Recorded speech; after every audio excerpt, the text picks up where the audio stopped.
আমরা পৌঁছে গেলাম রবীন্দ্র ভবন, যেটা মংপুতে অবস্থিত। চলুন ভিতরে ঢোকা যাক। 25 টাকা করে মাথাপিছু টিকিট কেটে আমরা ভিতরে ঢুকে গেলাম।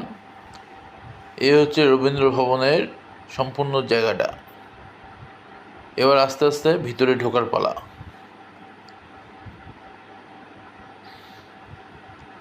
আমরা গেট দিয়ে ভিতরে ঢুকে গেলাম।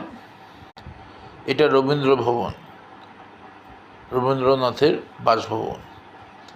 এটা দেখার জন্য দূর দূরান্ত থেকে, দেশ দেশান্তর থেকে লোকেরা ছুটে আসে। আমি বহুবার এসেছি, বাবা মার সাথে বহুবার এসেছি, আবারও আসলাম দেখতে এই দাদার সাথে, দাদার হাত ধরে। দাদাও বহুবার এসেছে ছোটোবেলায়, বড়োবেলায়। তো আরেকবার দেখতে আসলাম, দেখলাম যে একই রকমই আছে, তবে খুব সুন্দর করে সাজানো আছে।